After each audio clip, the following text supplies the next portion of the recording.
తిరుమల పోలీసులు అన్ని విభాగాల సిబ్బందితో కలిసి పలు ప్రాంతాలలో గార్డెన్ సర్చ్ నిర్వహించారు. బ్రహ్మోత్సవాల సందర్భంగా పాప వినాశనం, వేణుగోపాల స్వామి ఆలయం పరిసర ప్రాంతాలు, అలాగే ఆకాశగంగా ప్రాంతాలను క్షుణ్ణంగా తనిఖీలు చేశారు.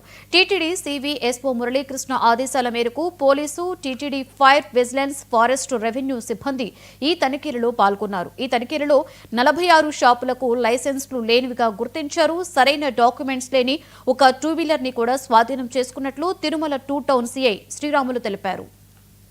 ఈరోజు బ్రహ్మోత్సవాల భద్రతలో భాగంగా తిరుమలలో పాప వినాశనము, వేణుగోపాల స్వామి ఏరియా మరియు ఆకాశగంగా ఈ ప్రాంతాల్లో నాకాబందీ కార్యక్రమము నిర్వహించడం జరిగింది. రాజశ్రీ తిరుపతి జిల్లా ఎస్పీ గారు మరియు టీటీడీ సివి అండ్ ఎస్ఓ గారు ఆదేశాల మేరకు ఈ కార్యక్రమం పోలీస్, టీటీడీ, ఫైర్, విజిలెన్స్, అదేవిధంగా ఫారెస్ట్, ఫైర్, మిగతా డిపార్ట్మెంట్స్, రెవెన్యూ అందరితో కలిసి సంయుక్తంగా నిర్వహించడం జరిగింది.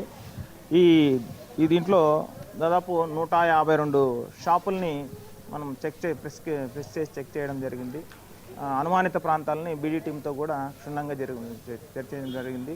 అందులో ఎవరైనా కొత్త వ్యక్తులు ఉన్నారా, అనుమానాస్పద వ్యక్తులు ఉన్నారా అనే విషయంలో అందులో మనకు ఫైండ్ అవుట్ అయిందంటే దాదాపు 46 షాపులు ప్రాపర్ లైసెన్స్ లేనట్లు గుర్తించడం జరిగింది.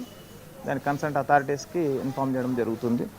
అదేవిధంగా ఒక 10 మంది ప్రాపర్ డాక్యుమెంట్స్ లేకోకుండా మా ఎన్యూమరేషన్ డేటాలో లేని వాళ్ళని ఐడెంటిఫై చేయడం జరిగింది. వాళ్ళు ప్రాపర్గా వెరిఫై చేస్తాము. ఒక 2-వీలర్ రికార్డ్స్ లేకుండా ఇచ్చేయడం జరిగింది. ఓవరాల్గా ఇక్కడ పబ్లిక్ కూడా